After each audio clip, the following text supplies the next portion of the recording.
This video is starting a new series. It's going to be a series of videos, 66 videos to be precise, but it is going to be on the books of the Bible. So I've seen throughout my life, growing up in church, a lot of people. I shared something on Facebook, I think it was last week, about it being a red flag when the pastor says turn to Proverbs and the girl's trying to find Proverbs in the New Testament. Now, I don't know if I'd say, oh, that might be a red flag. But all joking aside, I know there's a lot of people that they, unless it's Genesis or maybe Psalms or the Gospels, they don't know actually where it's at or even what the book is really talking about.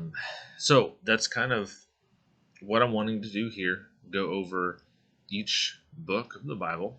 And this is going to be, like I said, 66 separate videos because there are 66 separate books of the Bible. We'll be going over each book.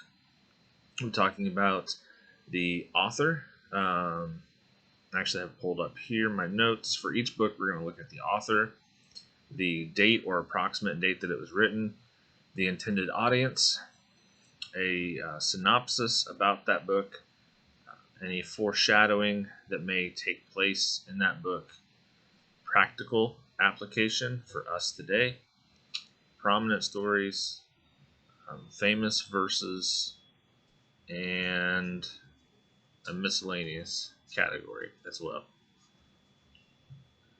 So we'll start that off with Genesis. And I don't know how consistently we'll do this. And each book is going to be a little bit different. Each video is going to be a little bit different. So some of these, the videos are going to be longer than others. I do for sure want to break it up to one book per video. I just think for people that are looking for a specific book, that's going to be easier to find. But once we do get to some of the smaller books, some of the minor prophets, or something like Ruth, some of the smaller books those videos are probably going to end up being shorter than when we cover something like Genesis here, or one of the Gospels, or things like that. So it's just kind of based on the amount of stuff that's there. I do want to hit kind of high points, and I want to try to keep the books close to the videos, close to the same length, but we will see what happens and how it goes. So first book we are on is going to be Genesis. So the author of Genesis is Moses. The date written for Genesis is likely around 1400s BC. It's not exact, and I've seen some different dates thrown around, but I think roughly in the 1400s is, I think most people would agree on. The intended audience for the book of Genesis is the wandering Israelites and future generations. Synopsis. So Genesis is a book of beginnings. It is, the very beginning of Genesis is actually the beginning of the world. We get the creation story. We're kind of brought into the creation of the world. We're brought into the creation of man. That is just talked about even the beginning of the downfall of man. We see things with sin entering the world and kind of the ramifications of that and what ends up happening. We see the beginning of a new covenant with Abraham and God, and how that starts off. We see the nation of Israel beginning to form kind of officially. But Genesis, the definitely the overarching theme in Genesis is beginnings, and the word Genesis means beginnings. So Genesis is a book about beginnings, both the beginnings of the world, of all life on earth, of the people of Israel, of the first covenant between God and man. Genesis is literally where it all starts. Genesis sets the groundwork for the subsequent biblical narrative. Foreshadowing.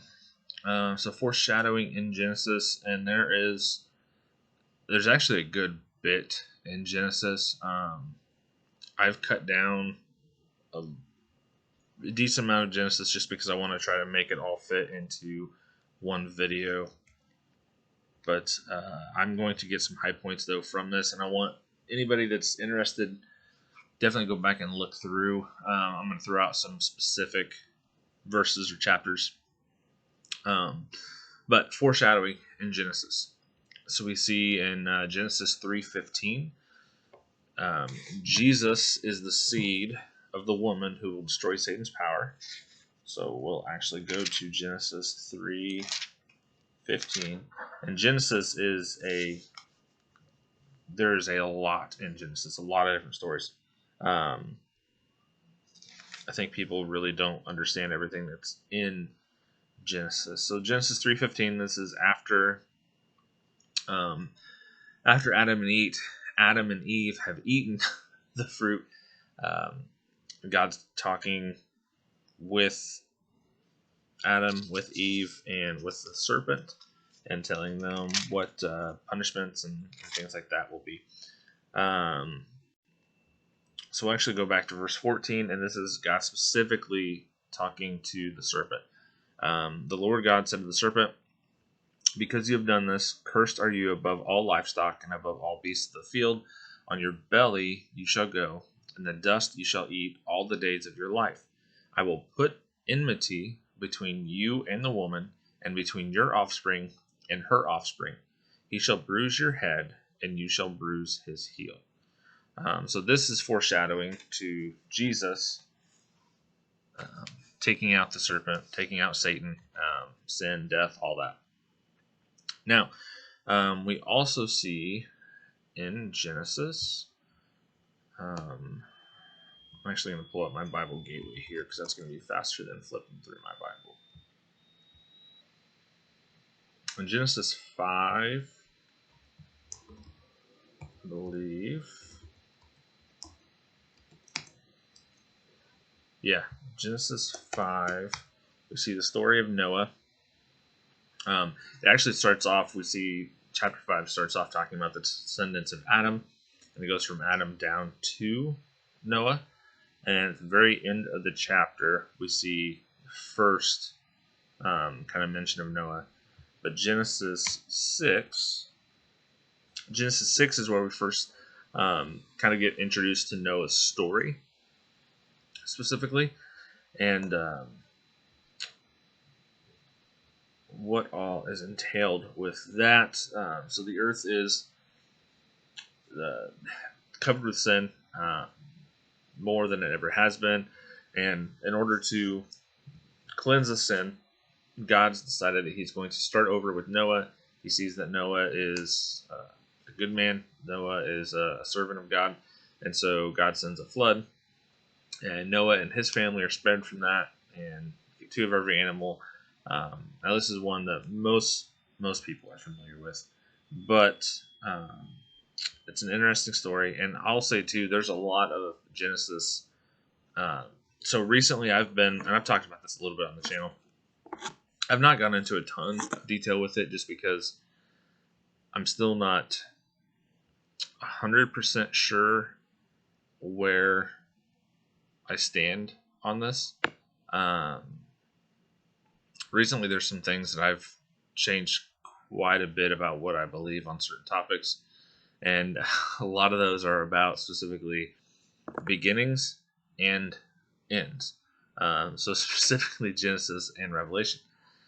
And as far as Genesis goes, I've been thinking a lot differently about it. I wasn't really sure where I stood, and right now I'm kind of, I think I'm leaning towards a view that I don't think he came up with it, but I think he's kind of been one that's popularizing it. But William Lane Craig has talked about this genre of writing that he says Genesis fits into, and it is I think the technical term is historical mythos, or mytho-history or something like that. And the title is a little misleading. It's not myth as in the way that we typically think of myth. It's not fiction. It is a telling of real things that actually happened. So there is a historical Adam and Eve.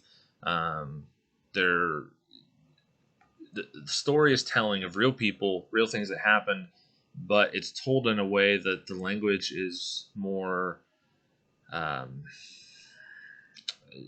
I'm gonna, in order to condense it down to fit in this video, I'm going to kind of butcher the definition. So I would encourage you, if it sounds interesting at all to you, or you're just unsure of it, go find William Lane Craig. Actually has a video on Remnant Radio several years back, and he discusses this whole idea, and he breaks it down phenomenally.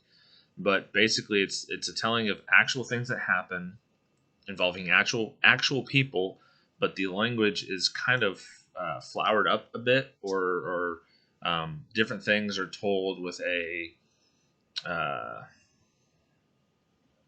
in a way to make them emphasize different things that happen, and it may not be exactly how it actually happened, or there may be some details that maybe they exaggerate one detail because they want to get across the importance of that thing, or different things like that. So you can see not a direct correlation, but you can see some things similar to this in like some of the other Old Testament books. I think it's in Psalms when David is writing, and he actually says that his bed swims from his tears. Now, obviously, he's not really so like crying so much that his bed is floating around his room. He's trying to make a point that he's crying a lot, and that's gotten through that text. And so I'm interested, and I'm kind of leaning towards this interpretation of it. The big thing I'm looking for is to see that this is actually a genre in historical text that we see in other places too. That's one thing that you need to do when you're looking on how to interpret a specific book, how to read it. If you're going to break it into a category, really it needs to be a category that's already there. It's not a good idea to say, oh, well, I'm just going to make this category for this one book for this one time because it fits what I want. And that's what I have not done yet, as I haven't looked to see the other texts that would fit into this category. So if that's something that interests you, I'll try to remember to put a link to that video in the description. But if I forget, it is you can just search Remnant Radio and William Lane Craig. I think that's the only time he's been on there, but he does a really, really good job breaking that down and explaining it. And that's kind of where I'm leaning, but I'm still, it's a very open-handed issue for me, and it's an in-house issue as well. Even people that disagree with me, people that would say that my ministry has no validation whatsoever because I don't agree with them. People like Ken Ham, who I've voiced my concern with previously. But because I disagree with him, he would say that my ministry has no validation whatsoever and no one should listen to what I say. I don't say the same thing about him. I would still consider him a brother. I would just say he's a brother that I disagree with on this one topic. So, if that's interest to you, you should go check that out. It's something I've probably studied Genesis more in the last 6 months than I have in my entire life being a Christian. Similar with Revelation as well. Just trying to figure out what exactly I think on these things and why I think those things. So those are, I went off on a little bit of a tangent there, but that's a little bit of foreshadowing in Genesis. Let's look at now some practical application. So I do have a little blurb here I've written. I think what I'm going to try to do is read what I've written and then talk a little bit maybe about that. So no matter how you interpret Genesis, it shows the overwhelming power and creativity of God to create everything we see around us today, and also create us to be able to interact with all of it and have a relationship with Him. Knowing that God did all of this and that He remains the same today, we can trust Him with the circumstances of our lives. We see over and over in the Bible, in the entire Bible, but specifically in Genesis, where God took a hopeless situation with less than perfect people and did something amazing with it. This kind of leads into our prominent stories, and we'll get to those in just a minute. But even seeing, a messed up situation like we see with, oh, Isaac and his sons and their mother, you see everyone trying to get their own way to make it work. Okay, so we're in Genesis. We see Isaac, Isaac's birth in chapter 21. Now, beyond that, we continue down. We see Isaac and his wife Rebecca. Their story kind of begins in chapter 24. But one thing, and I'll do a quick summary of this story, but I think this is a good telling of this, or a good way to see this. God has a plan, and really, regardless of what we do, God can use that and does use that to bring about His plan. So, with the story of Jacob, we see that, or not Jacob, with Isaac, we see Isaac and his wife Rebecca. They have twin boys. One is Jacob and one is Esau. Now, Esau is Isaac's favorite, and Jacob is Rebecca's favorite. And what we see, God actually tells Isaac that Jacob is going to be who he blesses. Jacob's going to be who the nation is ended up, because God had made a promise to Abraham that He was going to make a nation out of Abraham. That Abraham only had one. Well, he had two, but that's a whole another story. Go read it. But Abraham makes his covenant through Isaac, or God makes the covenant with Abraham through Isaac. God tells that to Isaac, or tells that to Abraham. Well, then God tells Isaac that it will continue through Jacob, and so Jacob ends up. He's actually the second born. So typically, what we see in the area and what culturally they did, he wouldn't have gotten that blessing. It would have been Esau, because Esau was the firstborn. But we see it is a if you were to read the story anywhere else, you would automatically think like this is coming straight out of a like Jerry Springer or something along those lines. But Jacob, he tricks his father Isaac with the help of his mother to get the blessing that actually Isaac was going to give to Esau. Esau gets so mad that he says he's going to kill Jacob. Jacob runs away. But like through this entire process, we have the side that Isaac and Esau are on, and then the side that Jacob and Rebecca are on, and they're at complete opposite ends. They're going against each other. Jacob and Rebecca are wanting what God wants. However, they're going about doing it the wrong way. And I think that there's punishment that they receive. Maybe even not punishment directly from God, but I do think that there is negative that ends up happening. There's um, consequences to them trying to enact God's will, but not doing it God's way.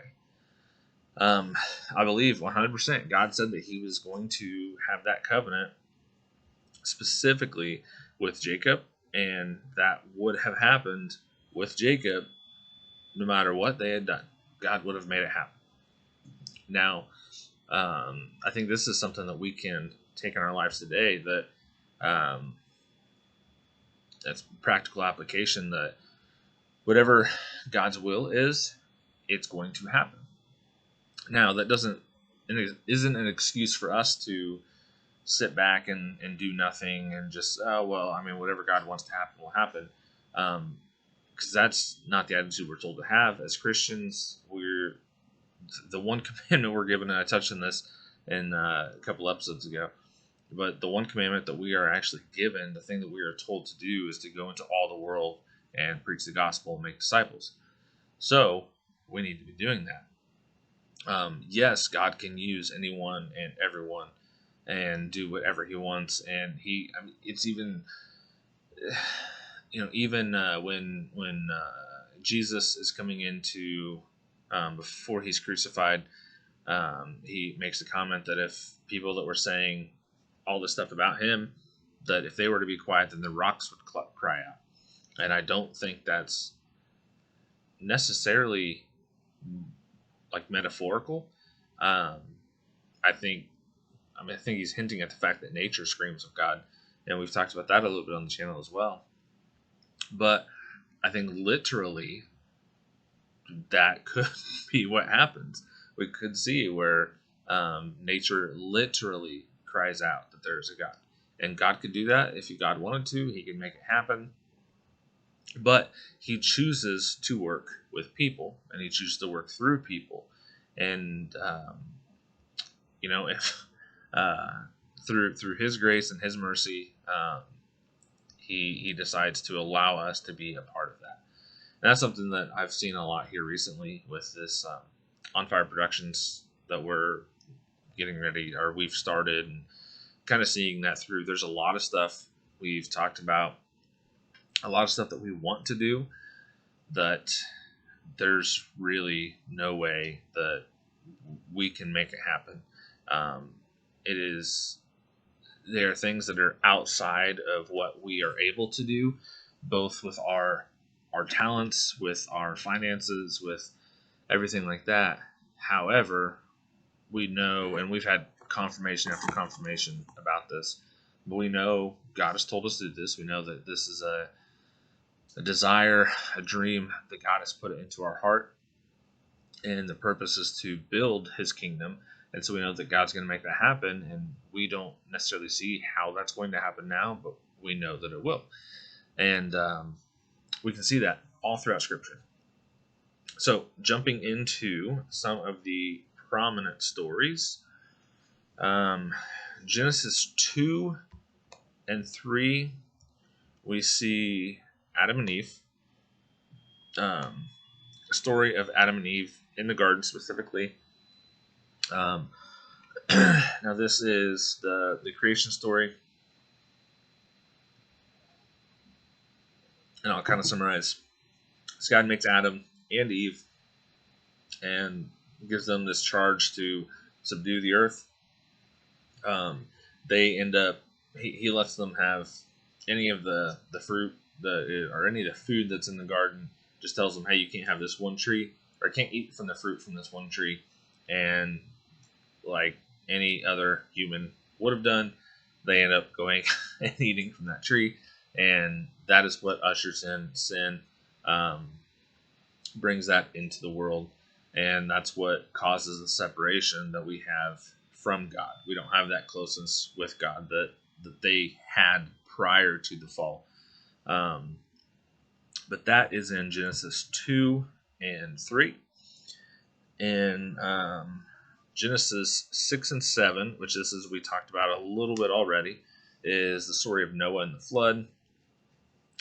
It's another really, really good one. I actually wrote in my book, I wrote a little bit about that. I don't remember what chapter it was. Be honest, after I finished writing that, I haven't looked at it once since. But that's what happens when you write something and then you proofread it 700 times and then you still end up finding errors after the fact. But that's neither here nor there. Noah and the flood, Genesis 6 and 7 are good. Next, the Tower of Babel.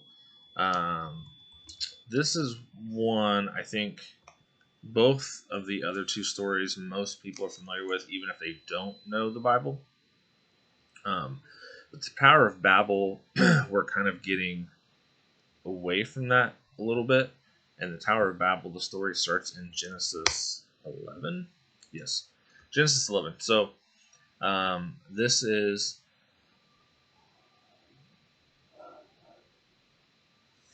obviously after the flood.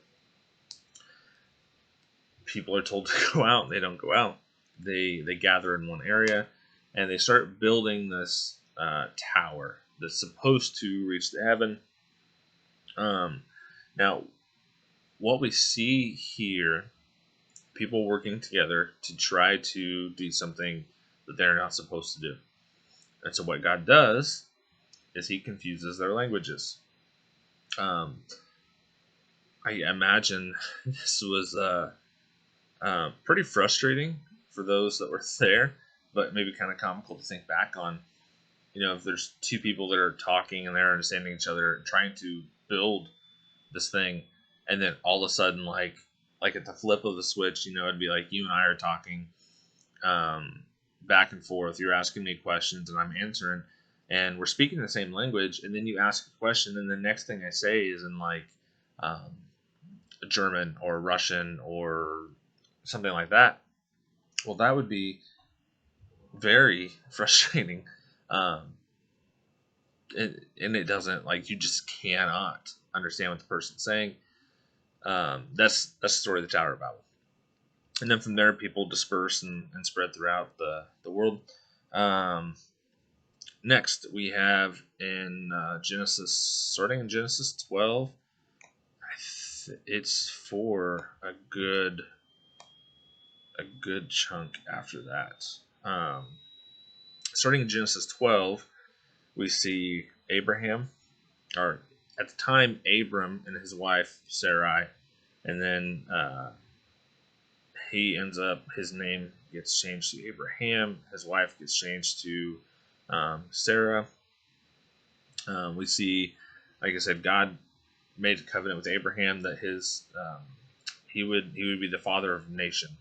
Or nations, like as many as he would have as many children as there are sand on the seashore.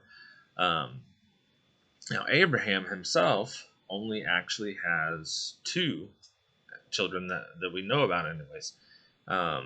There is Hagar and there is Isaac, and this is what we talked about a little bit already. Hagar is the child of Abraham and not Hagar. Hagar was the mother. Ishmael. I'm sorry, guys. I'm tired. It's late, and I'm just getting this video put together. So I'm getting some of the names wrong. Abraham has a first child with Hagar, and the child is Ishmael. And the second, which this is the one that the covenant is made through, or that God's going to work through, is Isaac, and that is his son with his wife Sarah. Now, I'm not going to say all, but some of the issues that we're seeing right now in the Middle East can kind of come back to this. It's still a little more complicated than that. Well, I mean, it's really not, but that's not for this video. So yeah, the story of Abraham, starts off with him as Abram, and that's in chapter 12, and it goes through chapter 25 is the death of Abraham. And then God goes on to Isaac and speaks to Isaac from there, and then continues that on with Isaac. Next, we have the story of Jacob. Again, we're going to go back to talking about Jacob. And Jacob, his name was actually changed from Jacob to Israel. Yeah, God, Genesis 35, Jacob's name is changed to Israel by God. So God changes Jacob's name to Isaac. There's some more in there too, as far as why that happened, what we can see there. And that is in Genesis 35. And the last story, prominent story I want to bring up is Joseph. Now, this actually skips down from still in that same lineage, but we see Joseph is the son of Isaac. He is the favorite of his father, and this is something we see a lot of too. Is parents with favorite children, and I joke with my kids pretty frequently. Usually, when one of them does something that's like really good or funny or something like that, I'll make a comment like, "Yeah, you're my favorite now." But this is a warning for anybody that is a parent. Don't have favorites. Don't pick favorites. Don't show favoritism to your kids because it never works out well. Obviously, these are some extreme situations, but many times this does not go well. And story of Joseph, a lot of people are familiar with. He would have these dreams. He was able to kind of interpret through God, and ended up, his brothers already didn't like him. The dreams didn't help. They ended up selling him into slavery. He worked his way up, got knocked down, worked his way up again, got knocked down, and finally ended up getting to where he was the number two, the right hand man to Pharaoh in Egypt. And that led to the Israelites coming into Egypt. He had a redeeming story between him and his brothers. He was able to meet with his father again before he died, and that's, like I said, that's what really leads Israel, the nation, into the land of Egypt, and it sets up the next book, Exodus, which we start off, we see the Israelites as slaves in Egypt. And actually, Genesis ends chapter 50 has the death of Joseph.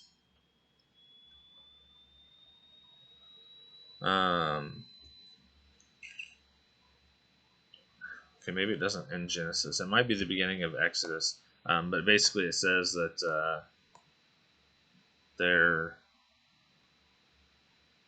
the beginning of Exodus says that there arose a new king over Egypt who did not know Joseph. So the people in Egypt were aware of Joseph. They knew who Joseph was. Joseph actually, because God allowed Joseph to interpret dreams that Pharaoh was having, it ended up saving all of Egypt and the surrounding area. It ended up actually helping Egypt to grow and become more and more powerful. And God used that and ended up putting them in a good position and brought Israel to where they were going to be in Exodus. So I would highly recommend Jacob's story as well. That's another really good one. Very interesting. There's a lot to his story. There's a lot of ups and downs to his story.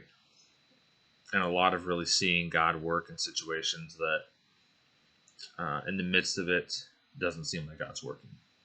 So, famous verses, or well-known verses. So let's look at Genesis 1:1. In the beginning, God created the heavens and the earth. Pretty simple.